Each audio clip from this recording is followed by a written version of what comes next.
Janë dorët aty nëse jetojnë në Marigon. Sa ta nuk i kanë shumë halët, taman. Megjithatë jetojnë aty, kështu që do të shkojmë edhe te Graçanica, patjetër. Por fillimisht pyetëm panelin se kemi ndryshime panel artën dhe masa është bashkangjitur, mirë se vjeni nderuar. Faleminderit. Arbëresh Shuka, kënaqësi. Faleminderit Johana. Faleminderit shumë, ndërkohë të tjerët mbesin në të njëjtën linjë. Po nis me Arbreshën me Prishtinën. Mas edhe ashtu bëja parë vetëm në panel që moderatorët di. Shumë mirë, panel bura. Qka konkretisht, se u bo një sag e madhe?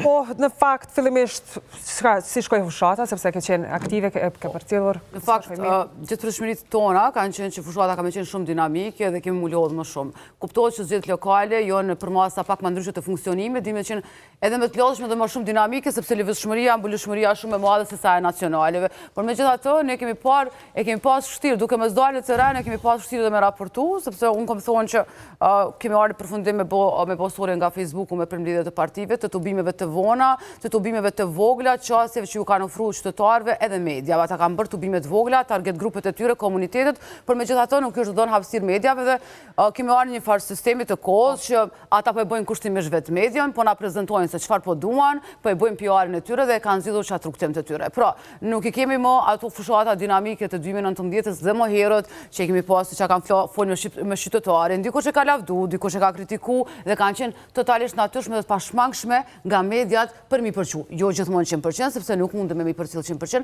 për mua ka qenë një fushatë, kam thonë, e zbet, animike, ju dinamike dhe mendoj që qytetarët besa nuk e kanë pas interesin në ato pak tubime që kemi qenë, pritet kanë qenë relativisht të gjata, derisa e mbush ato sallat minimaliste, sos po flas për... Çështja e sallave është... Sa ki informaciona, bani pyetje me sa ki informaciona, kanë lidh VV-ja me PDK-n, koalicion? Marrëveshje të fshat, mendojnë, po këto marrëveshje të... Për Prishtinë, po flasë, këto më herë diskutuam... VV dhe PDK, apo LDK po thua? VV me LDK-n, më falë. VV me LDK-n. Para se gjithashtë preferoj me qenë me cilësinë e gazetarë. A keni në sen, po thëmë. Po, të themi vetëm pas pak tek paneli këtu, Flyra Zyme, aktiviste, është bashkangjitur me ne në lidhje live, mirë se vjenë nderuar, faleminderit që je sot, jo e vetë një femën Arbëresh Shuka. Flyra ka përcjellur në fakt bukur shumë gjithë fushatën në Prishtinë. Në këndvështrimin tënd si do të shkojë gjithçka? Shumë faleminderit për ftesën. Më ka marrë malë me fol shqipak. Po i kam përcjell jo shumë detajisht për shkak se shumica aty në vetëm përsëritën. Për mu ka qenë shumë e rëndësishme se si do të kapacitetet brenda komunës, se si do të ngritë. Dhe shumë pak është folë për këtë punë, sepse pa mekanizëm të fortë në brendshëm që funksionon mirë, ti nuk mund është me kriju ato plan programe që punaj paraqisin. Dhe prap, edhe kjo fushat ka shku me projekte mavore, po fokusi brenda komunës është shumë i vogël. Edhe shpresoj që i rikthehemi pak kësaj situate në brenda komunës se që ka ndodhur. Mirë, Flyra, mirë. Në fakt, po ka pasur prodhime nga të gjitha format, qoftë mëdha, qoftë më të vogla, megjithatë secili po.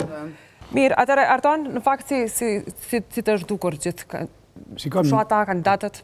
Në tërësi ka ndryshu modeli i të bëmit fushat, për shkak se në të kalumen, gjithmonë partitë politike kanë nga mas tubimeve të mëdhoja, po me kohën e kanë kuptu që në tubimet mëdhoja dhe nuk mundesh me i bind shumë njerëz me të votu, për shkak se njerëz nuk munden me ndëgju zonin tënë, nuk munden me ndëgju dhe me kuptu programin tënë, kështu që kanë fillu me u marr pak me tubime më të vogla, me hi lagje për lagje, ose shtëpi për shtëpi, familje për familje, edhe kjo ka ndiku që mu duk pak fushata në total si pak më e zbet, por mendoj që është shumë më e mirë sepse secili kandidat ose secila listë për kuvend komunal kanë fillu me uqas pak më ndryshe, me pas mundësi me fol qytetar me qytetar, edhe me kërku votën e tyre dhe besimin e tyre, edhe njëkohësisht me u shpjegu edhe programin e tyre, por njëkohësisht me i kuptu edhe problemet që ata i kanë. Në fakt, Arton, a ka qenë më shumë kjo garë politike apo komunale? Mendoj që gjithmonë zgjedhjet lokale, pa diskutim edhe pse janë zgjedhje lokale dhe janë zgjedhje për të parën e komunës edhe për këshillin komunal, normalisht është garë politike, për shkak se